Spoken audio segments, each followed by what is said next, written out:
আসসালামু আলাইকুম, কেমন আছো সবাই? আমার ইউটিউব ফ্যামিলি, আমার ছোট্ট ফ্যামিলি, ছোট্ট পরিবারকে বড় করার জন্যে সবাই সাপোর্ট করবা।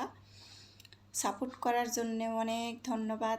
যেই আমার পাশে আছো সবাইকে অনেক অনেক শুভেচ্ছা, ভালোবাসা সব সময়ের জন্য। এই তো আমি দেখো দুইটা সবজি করব আজকে, একদম সিম্পল ঘরোয়াভাবে। যে মানে নতুন আছো যারা বুঝতে পারতেছো না যে এই সবজিগুলা কিভাবে রান্না করে খাইতে হয়, এখানে আমি ধুন্দুল কেটে নিছি, তারপরে ঢেঁড়স কেটে নিছি, এই তো কাঁচামরিচ, পেঁয়াজ, সিম্পল একদম। মানে আগের যুগে মানুষ যেভাবে রান্না করছে নর্মালি, সেইভাবে এখন আমি প্রথমে ধুন্দুলটা ভাজি করে নেব। তার জন্যে পেঁয়াজ কাঁচামরিচ একটু বেশি করে দিয়ে দিবা, অনেকটা ভালো লাগে খাইতে। এখানে আমি একটু হলুদ দিছি, হলুদ দিয়ে শুধু ভাজি করব। এখন একটু পরিমাণ মতো লবণ দিতে হবে। তারপরে শুধু এখানে নাড়াচাড়া করে একটু ভাজি করে নেব। তাতে এতটা মজা লাগে, এত টেস্ট হয় এই ভাজিটা। না খেয়ে থাকলে এক্ষুনি করে খেয়ে দেখো, ধুন্দুল ভাজিটা এত মজা হয় এইভাবে, নিরামিষ ধুন্দুল ভাজি। আর চিংড়ি মাছ দিয়ে রান্না করলে তো অসাধারণ লাগে। আমার চিংড়ি মাছটা ছিল না, এই জন্য আমি নিরামিষটা করে দেখাইলাম। এই তো ভাজিটা হয়ে গেছে, এখন চলে আসলাম ঢেঁড়সটা রান্না করব আমি, মাছটা পরে দেব, মাছ কষিয়ে রান্না করব। এইভাবে আগে আমি রান্না করছি, অসাধারণ লাগে, খুব ভালো লাগে। মাছটা কেউ কেউ ভাজা খাইতে চায় না, তাদের জন্যে এই ভিডিওটা দেখতে থাকো। দেখতে দেখতে যদি ভালো লাগে লাইক দিও, আর যদি খুব বেশি ভালো লাগে পাশে থেকে যাইও, ছোট্ট একটা কমেন্ট রেখে যাইও, যাতে আমি তোমার পরিবারে চলে যেতে পারি সময় মতো। একটু অপেক্ষা করতে হবে আমার জন্যে। এই তো আমি কাঁচা মাছটা এখন দিয়ে কিছুক্ষণ কষিয়ে নিয়ে উঠিয়ে নেব। উঠানোর পরে আমি ঢেঁড়সটা দিয়ে রান্না করব। এইভাবে রান্না করি আমি, ঢেঁড়সের সাথে কোনো সবজি মেশাবো না।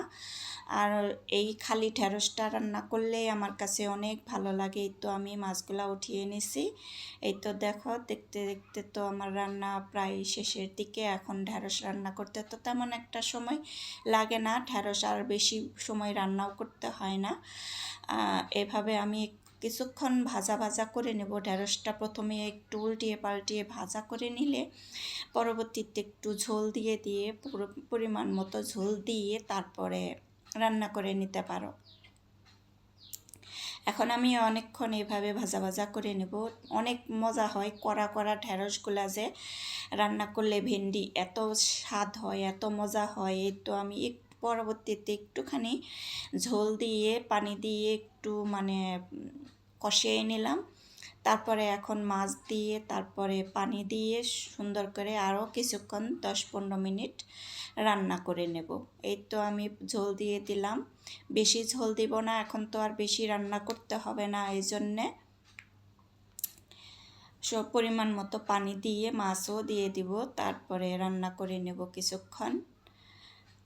এখন পর্যন্ত যে আমার ভিডিওটা দেখতেছ সবাই, যেই দেখো না কেন একটা করে লাইক দিয়ে দিও, অনুরোধ করে বলতেছি। ভালো লাগলে লাইক দিও। আর এই তো দেখো আমার মাছ দেওয়া হয়ে গেছে, মাছ দিয়ে দিছি। এখন এই তো একটু কিছুক্ষণ রান্না করে নেব, তারপরে হয়ে যাবে আজকের ভেন্ডির তরকারি। অনেক মজা লাগলো খেতে, অনেকটা ভালো লাগছে, অনেক সুন্দর হয়েছে। আজকে এই পর্যন্তই, ভালো থাকো সবাই। আমার রেসিপিগুলো যদি ভালো লেগে থাকে তাহলে ট্রাই করে দেখতে পারো এইভাবে। অনেকেই দেখি ভেন্ডির মধ্যে আলু দেয়, আমি আলু দিই না, অন্য কোনো সবজিও মিশাই না। আজকে এই পর্যন্তই, আল্লাহ হাফেজ।